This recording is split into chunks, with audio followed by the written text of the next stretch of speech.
एक्सएनएस ने temporary India में अपने न्यू अकाउंट्स ओपन करना टेम्परेरी पॉज कर दिए हैं और इसके बाद फॉरेक्स ट्रेडर के मन में डर आ गया है कि क्या जो हम फॉरेक्स ट्रेड कर रहे हैं आपके पैसे सेफ है या नहीं है। साथ में इसी अपॉर्चुनिटी का फायदा उठा के कुछ इन्फ्लुएंसर्स ने बहुत ही शिटी फॉरेक्स ब्रोकर्स को प्रमोट करना स्टार्ट कर दिया है। अब इन्फ्लुएंसर आपसे बोलता है कि जाओ इसमें अकाउंट खोल लो, मैं बोल रहा हूं मेरे भरोसे पे, और आप अकाउंट ओपन कर लेते हो। ऐसा बिल्कुल मत करो, जब पैसा आपका मरेगा तो कोई आपको बचाने नहीं आने वाला है। नाउ आज की वीडियो में मैं आपको पूरा फॉरेक्स का सिस्टम समझाने वाला हूं और कैसे फॉरेक्स मार्केट काम करती है, कैसे उसके अंदर ब्रोकर्स ऑपरेट करते हैं। एज ए इंडियन ट्रेडर, आप इंडिया में रह रहे हो, आपके लिए क्या सबसे अच्छा तरीका है कि आप किन ब्रोकर्स में ट्रेड कर सकते हो, उसके बारे में मैं स्पेशली बात करने वाला हूं। पूरा आपको एक सिस्टम देने वाला हूं जिससे आप जज कर सकते हो कि जिस फॉरेक्स ब्रोकर को आप ट्रेड कर रहे हो वो अच्छा है या नहीं है। या आपके पास कोई ब्रोकर नहीं है तो आप मल्टीपल ब्रोकर्स को देख के चेक कर सकते हो क्या ये ब्रोकर अच्छा है या नहीं है। जस्ट मेरे कहने पे या किसी के कहने पे कहीं भी ट्रेड करने मत जाओ, अपना दिमाग चलाओ। और ये वीडियो में मुझे किसी भी ब्रोकर ने स्पॉन्सर नहीं किया है, किसी ने मुझे पैसा नहीं दिया है कि किसी को ऊपर रखने के लिए, बट क्योंकि हम पूरा सिस्टम देखने वाले हैं, उस सिस्टम के बेसिस पे जो ब्रोकर्स अच्छे होंगे वो आपके सामने खुद फिल्टर आउट होकर सामने आ जाएंगे। देखो सिस्टम क्या है ना कि फॉरेक्स मार्केट जो है वो एक डिसेंट्रलाइज मार्केट है, जैसा आप सब ने सुना है।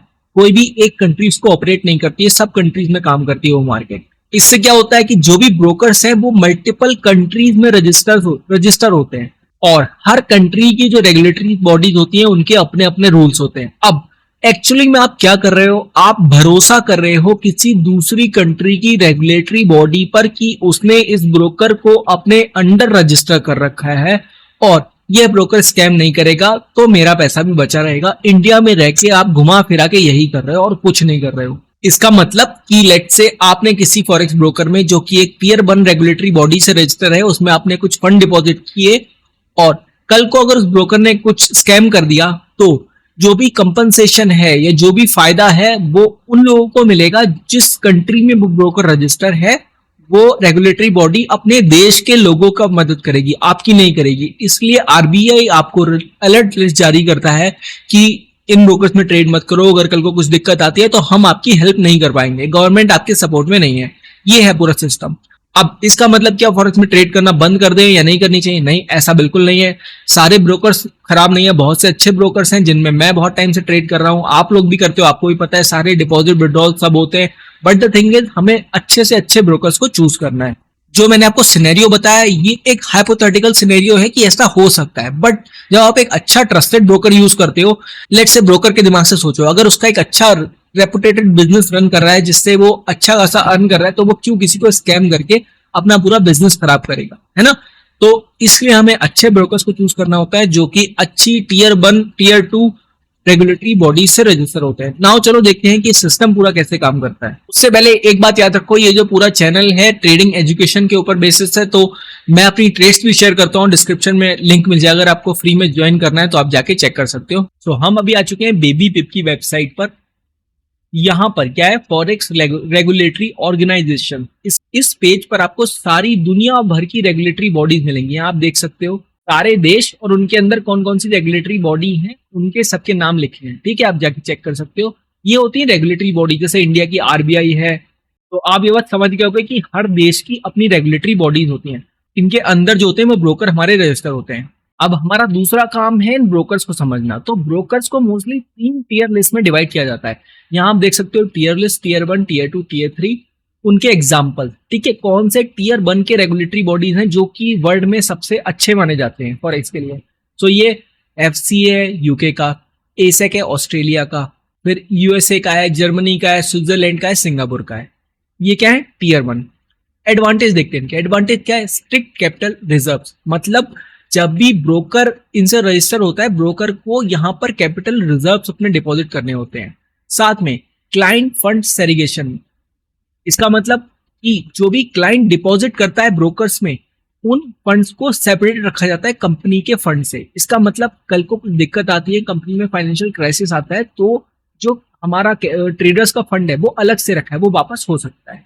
कॉम्पनसेशन स्कीम्स, मतलब अगर कुछ दिक्कत आती है तो ये जो ब्रोकर है वो ट्रेडर्स को कंपनसेशन देगा, ठीक है। और फ्रीक्वेंटली ऑडिट्स, मतलब ये रेगुलेटरी बॉडी इन जो ब्रोकर्स होते हैं उनके जो फाइनेंशियल स्टेटमेंट्स होते हैं उनको फ्रीक्वेंटली चेक करते रहते हैं। नाउ इनके डिसएडवांटेज क्या है? लिमिटेड अवेलेबिलिटी ग्लोबली, सो बहुत ही कम कंट्रीज में ये अवेलेबल होंगे, हर जगह नहीं होंगे। टफ ब्रोकर रिक्वायरमेंट्स, सारे ब्रोकर इसमें जा नहीं सकते, और स्लो ऑनबोर्डिंग होती है बहुत ज्यादा। तो जैसा कि आईसी मार्केट्स हो गए, जो कि सबसे बड़ा ब्रोकर है, वो आपको इंडिया में नहीं मिलेगा, क्योंकि वो टीयर 1 ब्रोकर है, टीयर 1 रेगुलेटरी बॉडी से रजिस्टर है, तो उसकी अवेलेबिलिटी ग्लोबली नहीं होगी। हमें किस पे फोकस करना है? हमें करना है combination of tier 1 and tier 2। अगर हमें टीयर 1 के रेगुलेशन मिलते हैं हमारी ब्रोकर में, बहुत अच्छी बात है। टीयर 2 के मिलते हैं तो भी काम चल जाएगा। टीयर 2 में कौन से आते हैं? साइसेक हो गया, दुबई की रेगुलेटरी बॉडी हो गई, साउथ अफ्रीका की, ठीक है, अलग अलग कंट्रीज हैं, इनकी रेगुलेटरी बॉडीज हैं। और इसमें क्या होता है, यहाँ भी आपको फंड प्रोटेक्शन मिलेगा, बट जो मेजर इसका बेनिफिट है वो है बेटर ग्लोबल अवेलेबिलिटी। तो हमारे इंडिया में भी हमें ट्रेड्स करने की अवेलेबिलिटी मिल जाएगी। अब इनमें प्रॉब्लम क्या है? No compensation in most cases. अब जैसा मैं आपको पहले बता चुका हूँ, आप इंडिया में हो, आपके देश में रेगुलेटरी बॉडी नहीं है जो कि ब्रोकर्स को ऑपरेट कर रही है, तो आपको वैसे भी कंपनसेशन नहीं मिलने वाला है। और कंपेयर टू टीयर 1 यहाँ पर जो है रेगुलेशन थोड़ी वीक होती है, बट स्टिल ये भी काफी अच्छी बॉडीज मानी जाती हैं जो कि ब्रोकर्स को ऑपरेट करती हैं। तो दिक्कत कहाँ आती है? इन वाली रेगुलेटरी बॉडीज में। अब आपको अपने ब्रोकर में चेक करना है कि आपका ब्रोकर इन दोनों में से कहीं ना कहीं रजिस्टर हो। अगर वो रजिस्टर है तो आपके लिए एक अच्छा ब्रोकर है वो। पहला पॉइंट ये है। अलग अलग चीजें जिन पे हम जज करेंगे ब्रोकर को। पहला पॉइंट है कि इन दोनों टीयर लिस्ट में से किसी भी रेगुलेटरी बॉडी में आपका ब्रोकर रजिस्टर होना चाहिए। टीयर 3 में क्या होता है कि आपको बहुत इजीली लाइसेंस मिल जाएगा, कोई रिस्ट्रिक्शन नहीं होती है, कोई फंड का सेरीगेशन नहीं है, कोई ऑडिट नहीं होते हैं, और कोई भी आपको प्रोटेक्शन नहीं होता है। तो ये बहुत इजीली रजिस्टर हो सकते हैं यहाँ पर। जैसा आपका रेगुलेटरी बॉडी होगी, जितने हाई टीयर की, उतना उसमें रजिस्टर होना मुश्किल होगा एक ब्रोकर के लिए। आप समझ रहे हो? अभी बात आती है कि हम जज कैसे करेंगे अपने ब्रोकर को। तो हमारे पास 3 क्राइटेरिया है। पहला तो हमें अपनी रेगुलेटरी बॉडी को चेक करना है कि मिनिमम टीयर 2 रेगुलेशन होनी चाहिए, और इसको हम ऑफिशियली वेबसाइट पर वेरीफाई भी कर सकते हैं, ठीक है।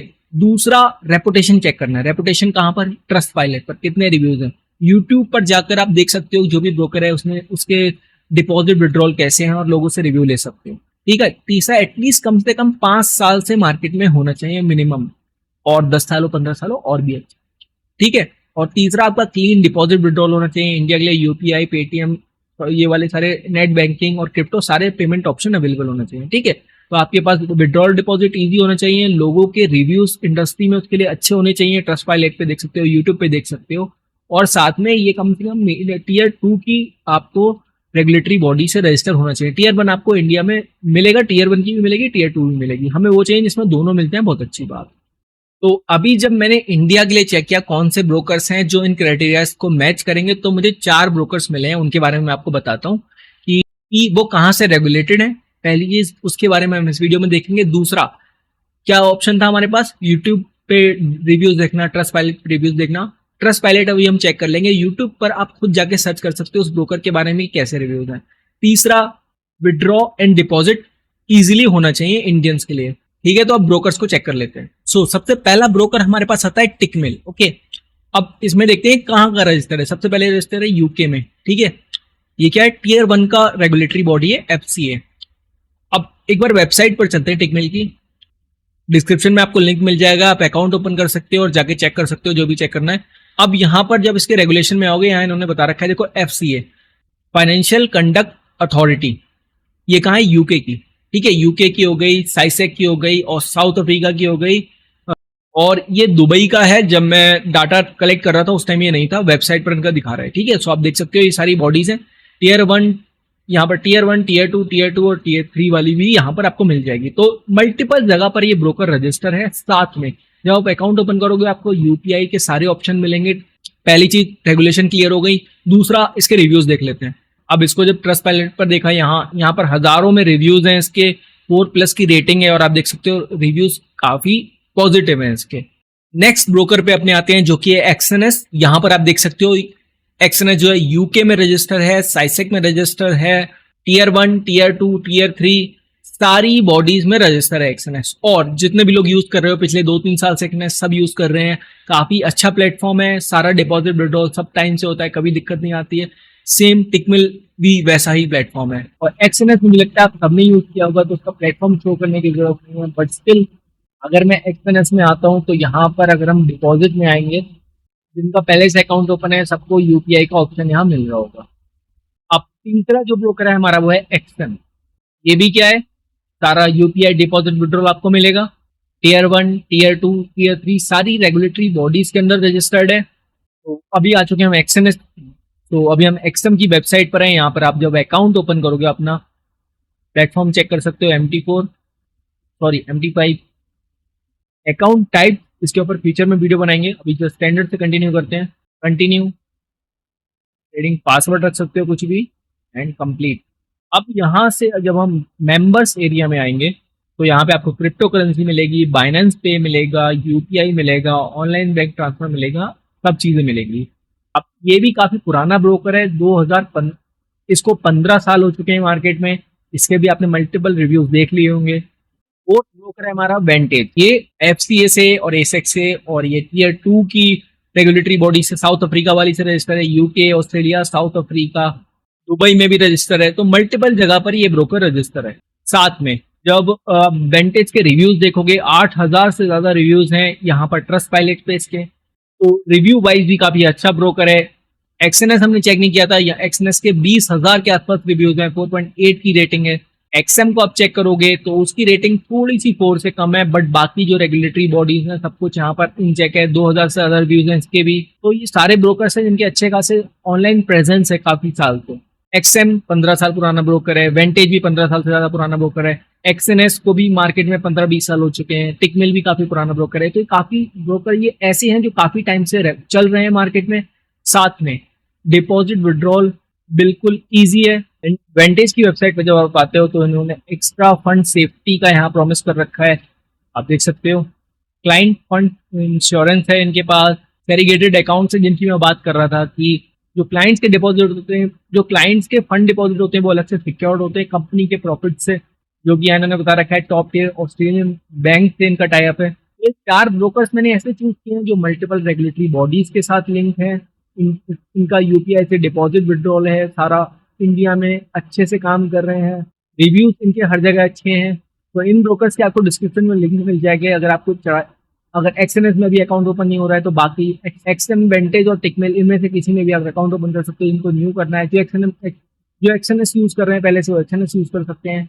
कोई और ब्रोकर अगर आपको सजेशन चाहिए तो कमेंट करके बताना किस ब्रोकर का रिव्यू किया जाए, तो हम डिटेल में और ब्रोकर का रिव्यू करेंगे। बट साथ में अगर आपको ट्रेड्स मेरी देखनी है तो डिस्क्रिप्शन में आपको एक और लिंक मिलेगा पहला, उसमें जाके आप फ्री में कम्युनिटी ज्वाइन कर सकते हो। वहाँ आपको ट्रेड्स मिलेंगी, एनालिसिस मिलेगा फ्री में, और रीजन ट्रेड्स के कि क्यों हमने लिए, कैसे लिए। मिलते हैं नेक्स्ट वीडियो में। ट्रेडिंग को सब्सक्राइब कर लेना।